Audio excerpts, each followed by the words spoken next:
Hello, this is Solomon. This is going to be a short video. We are going to go over two 1v1s, and they're both games were won in the opening. We're just going to go over some opening play, and then you see matches like what was right, what was wrong. So I am US versus France, both at random. It's headshot, who's better than most people.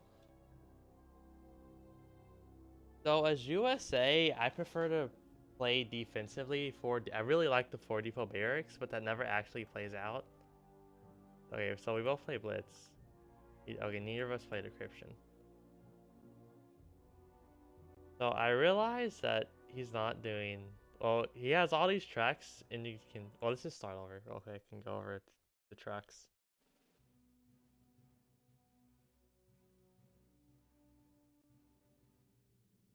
Because looking at tracks and where you're going is really important in how many tracks there are. So we can immediately see that his first few tracks are heading towards the middle.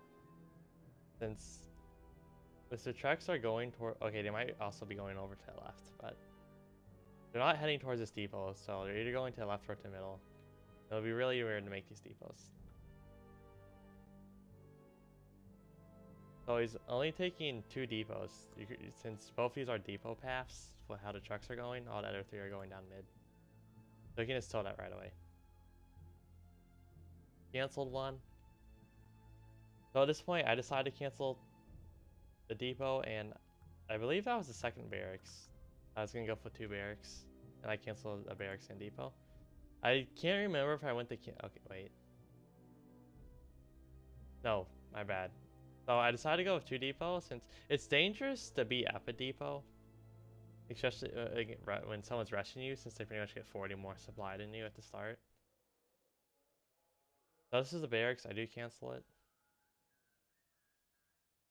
So now is US. US gameplay is really simple. It's called make a barracks, make rangers, make wheelies, and make Persians. Then M16s if you need AA, then air if you need air. You can ignore the AT base and all the AT units. You can ignore priests. You can ignore M40s. You can, yeah. Maybe once in a while you might build Stewarts against an infantry rush or something. So yeah, I go head on our base, and we just start. You have just barely enough money. Well, you have enough money to start teching a Persian. Then by the time it finishes, you should have enough money to build one. So I send out the GI to zone off these units. And if there was no recon, I would force them to make recon to see through the forest. Otherwise, I could ambush with the GI. At least this guy will buy some time, which I really do need.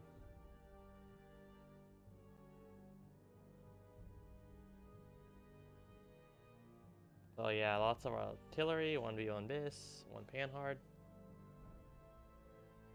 Now, I've gone over my thoughts on camo on some videos, and I think it's a noob trap ruse. I do not believe camo is useful for denying info at the higher levels of gameplay, since there's so much info that you can get a really good idea of what the enemy's doing. And if they're not doing what they should be doing, or doing something wrong, and they'll probably lose anyway. So, like if I camoed and did like fucking, if I made like 3 AT bunkers, that's just stupid. Like, sure, they're not expecting it, and they don't know because of camo, but it's also stupid to do that. There's only like logical things I can do, and one of them is Persians. Although I don't think Hagen caught, or Headshot caught onto that. And I'll admit, even when enemy camos, I've made mistakes about what the enemy's doing. But I just believe Blitz or Fanaticism. I just believe a combat ruse is more useful in a situation like this. Because while if they do get the jump on you, you have Blitz or Fanaticism to make up for that. And if you correctly figured out what they were doing, then yeah, you basically get a free ruse on them. The reason I do play camo here is to... actually, it was premature, but it was to stop his artillery. And you can see this barracks right away, and I should have done a more defensive placement. Like, I could put it behind the city, but... Or at least closer to my HQ or over here somewhere. But I think I placed this before I was wand and really know what I was gonna do. So I make 2 willies, don't make any more GIs since I need all the money. Yeah, here comes the first Persian. Headshot gets the 3rd depot, which is standard, but well, in this case, I wouldn't say it's standard. It's risky. Yeah, this is really bad. He loses the pan hard. This is actually fatal. I was Persian shooting the B1 bis at first, which really pisses me off. That dies. That's an AT base, obviously. That's the only thing you can do. And Laffleys are amazing units. They're the only low cost unit that's more cost effective than like high cost units. Like 4 Laffleys will kill a Persian. 6 Laffleys will kill a mouse easily. Like 1 salvo will kill it. I'll say like all miss, like half of them miss, which never happens. So now start pushing up. Here's the idea: is that if I go get in range of his armor base, okay, so units can't see through forest at all, non-recon units. They need to be like, well, they just actually can't see through forest at all. Okay. Like if this like normal, if this was open terrain, maybe the B1 bis could see the Persian, but if the unit's in forest and there's no recon, he's not gonna spot it. Unless he uses a spy ruse to identify the unit. So I can push for. Okay, I'm a little bit slow on this. But I can push forward, and I'll be in range of the Panhard that comes out of armor base. So I can just instantly kill the Panhard, and he doesn't have recon. I don't have to worry about the Laffleys or the AT-47, whatever he makes. At first I start killing armor base. He makes a B1 bis, which is interesting, but he needs a Panhard to actually do something. Yeah, 1 more shot to kill the armor base, and I'm ready to click. So, okay, so at this moment I did click, but I don't know if it was like this input lag or something. So the Persian did shoot at the armor base 1 more time, which was really pissed me off. I was like, that needs to not happen. Because now his Panhard can run away, but I still get the shot off. If it missed, that would have been really bad since 2 Laffleys, well, 2 shots would panic the Persian. Even if I kill 1 Laffley, the 3rd shot from the remaining Laffley, or the remaining Laffley will probably panic if the Persian isn't already panicked. But yeah, so he just surrenders because these units aren't going to do anything, and he needs to rebuild armor base. I get a 3rd depot. So I don't like taking a rear depot usually. This is kind of a tangent, but I don't like taking a rear depot over here usually because it's really exposed. Now you might not think it's exposed, but here's the thing: is people can go around and attack that depot, but it's really out of the way for you to defend. Sure, the enemy has to go a bit out of the way to attack it, but it can send 3 infantry, which isn't a lot. Then you have to also send resources over there, and it does take a little bit to get from like especially if you have 4 production, it's gonna take a couple seconds to get over there. So you need to be preemptive on top of that. Also, of course, much more vulnerable to air than these depots. It's like outside the circle of trees and the town square that you can put AA in. Okay, I get so I have a 2nd Persian now, and back over here. It was a bit premature in my opinion, but he needs to rebuild the armor base really quickly and get the Panhard out, or have his spy ruse ready. Since if I just rush. Well, okay, so these 2 Laffleys and the V1 bis die. So he has to spam out more AT-47 real quick. I mean, yeah, he probably still dies.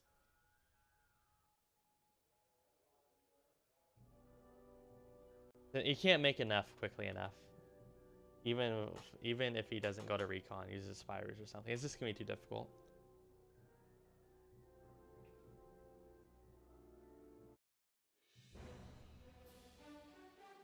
Yeah, I almost tied income. I lost the barracks, no infantry, no willies. Look at the other replay.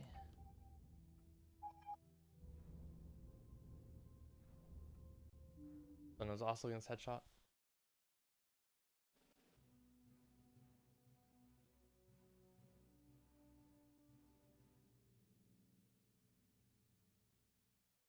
Yeah, like I don't like playing Germany that much. So I don't know. I'll be honest. I'm like, ah, damn Nazis. I know Germans are Nazis, but I'm just not a huge fan of Germany. I actually almost never.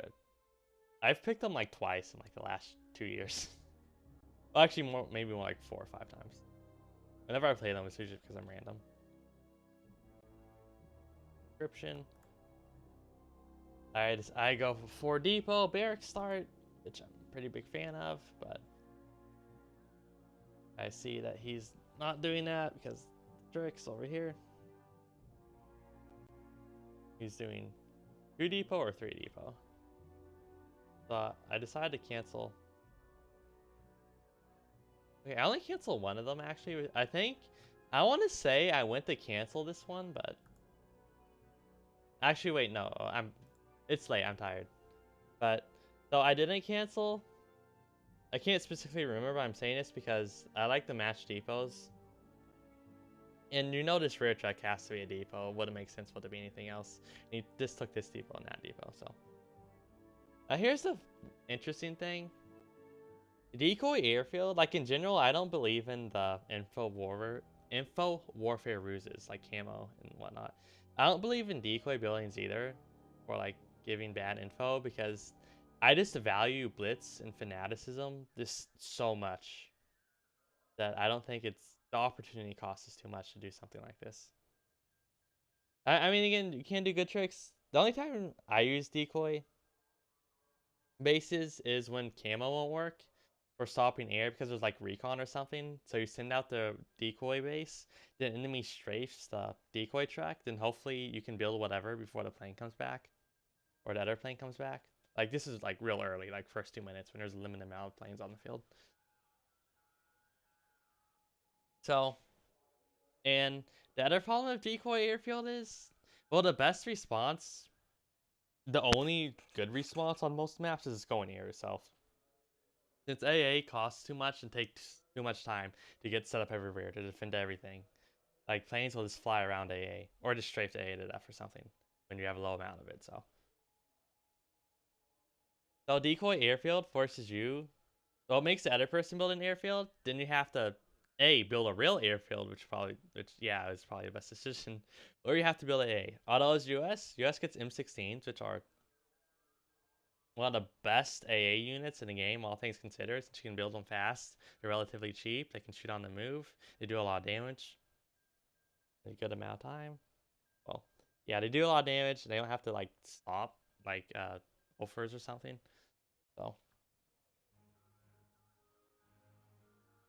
So I cancel depot, and I just go airfield myself. Again, I send out the light infantry to zone, and especially German light infantry will kill US light infantry. But he has a Willies, so I fall back. Now against other nations, this could work better. Especially against, well, it wouldn't work against Italy since Italy's Russia with tanks or something. And the decoy airfield this doesn't matter in that equation except for down a ruse. But the thing is, especially in Germany, Germany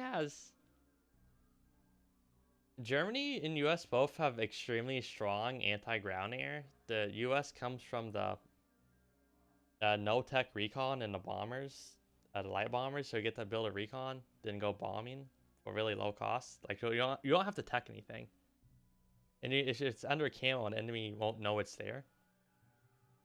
I mean, they can assume, make a presumption that it's there or something, but the US can bomb really fast, really quickly because of the no techs or anything. So they have really strong anti-ground air in that sense and an anti-building sense. Germany, while they do get the light bomber, they don't get the recon, which limits the light bomber's use. But and they get the 3-star ASF or Ace Priority Fighter, the ME-109, even though it's 25, which is pretty costly. But the real big thing is Germany gets a Stuka, which is just one of the best fighter bombers in the game. It's so cheap, doesn't require attack, and does so much damage. Like it one-shots level 2 armor. It one-shots recon and forest, like the armored recon forest. That's level 1 armor. I'll be honest, I'm 99% sure it one-shots level 4 armor. I'm almost positive it does, but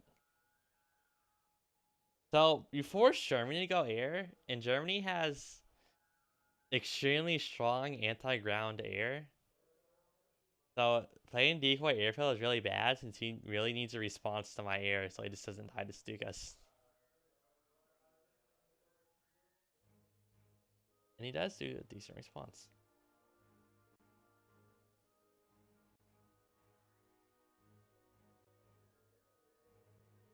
Yeah, he does do a really decent response, but I have my own very decent response. KFC comes out. Since if this is an airfield, I can just send my KFC like around and camp his airfield in HQ. Since if he like built a bomber, I could just go to his HQ and camp it. Where KFC is super fast, and I can just run around in GIs. So I send this guy over here, send off to the GI. So at this point, I'm like, oh fuck. Well, a little bit earlier when I saw it was an R race, I was like, oh shit, those are tanks, those are Stuarts. And I have, oh yeah, so I decided to take a 4th depot, which is, I think I tried to cancel it, but I didn't click in time. So this is an extremely greedy situation for me. Lee doesn't make no sense. The only, okay, I don't believe Lee's like, well, Lee's are obviously garbage unit. And I believe Stuarts are much better for fighting off infantry because they're much more mobile. Lees will get caught out, and you have to be very, very good with positioning for Lees to not die to infantry. And just head on, like, they'll still die unless you kill it. Like, you don't kill the infantry fast enough because Lees are just so slow. Blitz infantry will kill them. So that's why I believe Stuarts are much better, because they're much better at getting out of encircling infantry or something and maneuvering. And they're also much better at exploiting gaps. Like, right after you kill the infantry, you can run forward, kill the enemy depot or something. Yeah, building a Lee makes no sense here. The only time you ever build a Lee is if you need as much fire possible as if you need as much firepower as fast as possible. And even then, I only build them in conjunction with infantry screens. Basically added firepower for the infantry screen. So here's the thing. There's a lot of maps. There's a good amount of maps. There's tiny forests you should know about. Behind enemy lines is one of them. So look what I do. I send all my infantry to these tiny little forests. So this one, well, this is a big forest. Then I send another one to this big forest over here to cover this depot and this right flank in general. Left flank is covered. Then I go to these 2 tiny forests. There's one in front of the depot. Then this immediate run. There's also this one adjacent to the depot right next to it that you can put in, but you don't do it right here because it's behind the depot. Then there's also this one. So I effectively zone off all his tanks. Now, a person, if you go for his tanks, all you know is 2 Stuarts and 2 Lees. 4 Stuarts, it would be bad, but the Lees are so slow, and you can zone off 1 Stuart long enough for the other Stuka to go kill it. But in this case, I'm not taking any risks, so I go after his Willies. So now these guys aren't spotted; they're in ambush, so there's no way he can get his tanks through here. Oh, wait, that's pretty sure that's a forest. I placed that wrong, or maybe it's not a forest. Lol. I get surprise talk on GI. I get a second Stuka out. Okay, so this isn't a forest, my bad. Yeah, I do go for the Stuart, then the second one goes for the Willies. I send out more Grenadiers. Since I have 3 Stukas, since he's only cost 20. And at this point, I basically stall him long enough for that move by keeping the infantry in the forest. I get 3 Stukas out. And these other infantry are just a zone a little bit longer to tie up these tank units. So my Stukas can come out and do something. Now this is problematic. Here comes Rangers, and heavy infantry fucks up light infantry, but these are German light infantry, so they at least have medium weapons. They can fight a little bit better. I go back in the forest since he has no recon again. I get a surprise attack, kill 1 of the Lees. I go send my Stuka after the Rangers, since if he captures the barracks, it's game over. I get another surprise attack and kill that Lee. Like, if these are Stuarts, they could have moved around and support these Rangers better. Instead of dying to the ambush.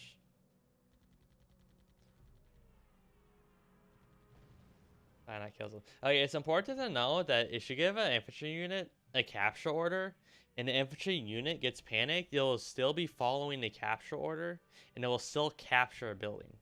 If it gets next to the building, it can capture it. Even though it's panicked, if you gave it a capture order before it was panicked, it will still go to capture the building, and it will capture the building, even without panicked. That's very important to know sometimes. So yeah, he just surrenders. Because, like, I have 3 Stukas and a bunch of light infantry and a KFC and 4 depots. That's nothing.